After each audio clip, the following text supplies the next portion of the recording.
नमो बुद्धाय। हम इस वक्त बोध गया में हैं।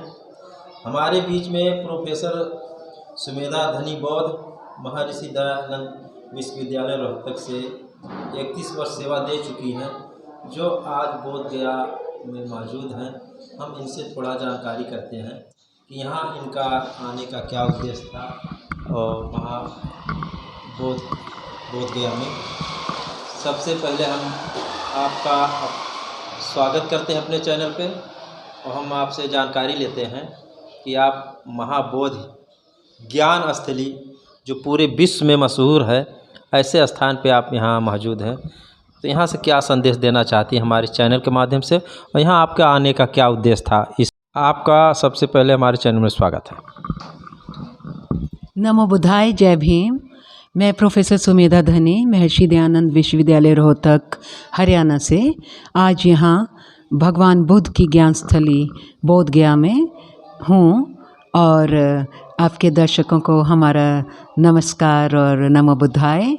और मैं आपको बताना चाहती हूँ कि मैं 16 नवंबर से जो मैडम वांगमो डिस्की हैं, जो कि कैलिफोर्निया अमेरिका से आती हैं, और 2006 से हमारे बोध गया में और कुछ अन्य शहरों में जो भगवान बुद्ध के जीवन से संबंधित हैं, वो उन स्थलों पे त्रिपिटका चांटिंग कराती रही हैं।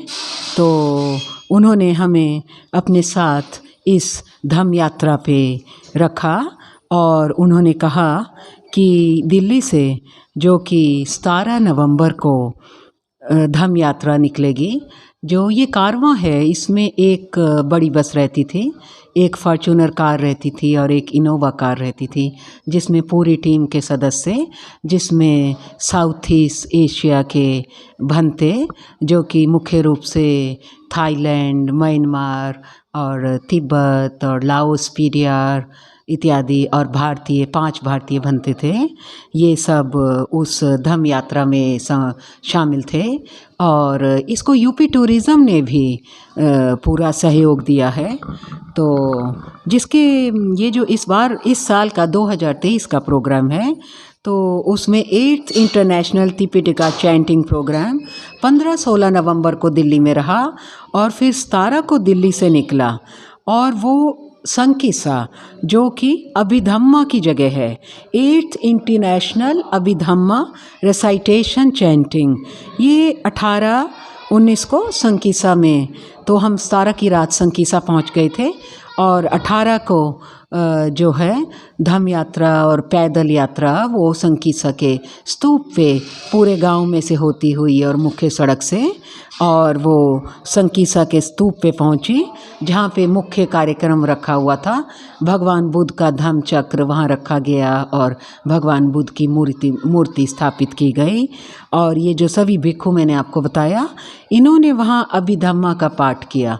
और उस दिन वहाँ लीडरशिप एक म्यांमार के भंते की थी, तो बर्मीज़ में उनको पुस्तकें भी ये दी गई जो अभिधम्मा वाली, और उन्होंने वहाँ पे अभिधम्मा का पाठ किया।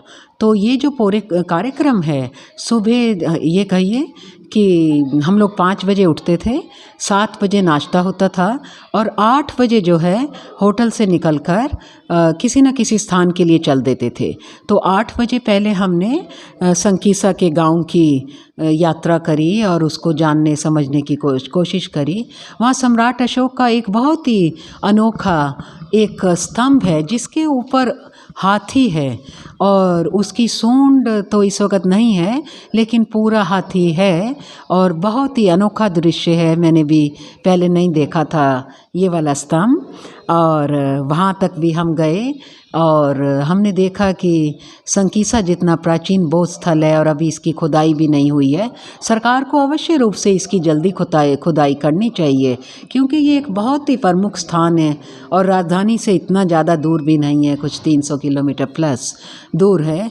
तो ये इसकी खुदाई वहाँ पे ज़रूर होनी चाहिए, ताकि देश का एक गौरवमय स्थान है जो कि मिट्टी में दबा हुआ है, ये सामने आए।